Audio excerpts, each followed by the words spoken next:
Nous-mêmes là, c'est pas un coup de chance qu'on s'est échappé parce qu'ils tiraient même dans l'eau. Même dans l'eau. On est le 13 mars 2016 à Grand-Bassam en Côte d'Ivoire. Cette station balnéaire prisée vit un dimanche ensoleillé.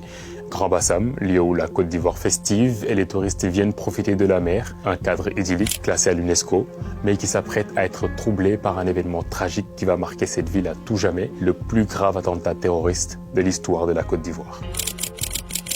Ce dimanche-là, à midi, 3 individus armés de fusils d'assaut, des Kalachnikov, avancent depuis la plage. Ils se dirigent vers l'hôtel Coral Beach, puis vers l'hôtel-restaurant La Paillote, tous deux situés à proximité. Ils tirent à vue. 45 minutes d'horreur durant lesquelles les assaillants avancent méthodiquement, abattant les victimes sans distinction. Vers 13h, 1 heure après les premiers tirs, les forces de sécurité ivoiriennes arrivent sur les lieux.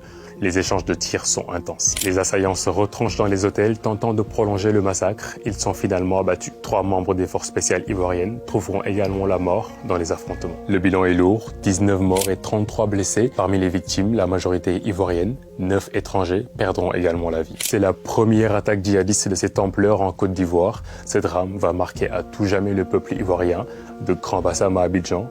Un profond sentiment de tristesse et d'incompréhension domine. Près de nous, il y avait une jeune dame, même une jeune fille qui a été abattue. Tous ces jeunes, bon. Nous-mêmes là, c'est pas un coup de chance qu'on s'est échappé parce qu'ils tiraient même dans l'eau. Même dans l'eau. Comment une telle horreur a-t-elle pu frapper la Côte d'Ivoire jusqu'alors épargnée par les attaques terroristes? Le 14 mars 2016, un communiqué de l'organisation djihadiste AQMI, Al-Qaïda au Maghreb islamique, revendique l'attentat de Grand-Bassam. AQMI précise que Grand-Bassam a été visé car il s'agit d'un foyer historique de la présence française en Côte d'Ivoire. La ville est une ancienne capitale coloniale du pays. Le procureur de la République à Abidjan déclare que les assaillants ont bénéficié de complicités internes qui ont donné gîte et couvert aux assaillants. La justice ivoirienne ouvre alors une enquête pour acte de terrorisme. En janvier 2017, les soldats de la force française Barkhane capturent Mimi Ould Baba Ould Cher, considéré par les autorités ivoiriennes comme l'un des cerveaux de l'attentat. Le 28 décembre 2022, 10 accusés sont condamnés à la prison à perpétuité, dont 7 par contumace.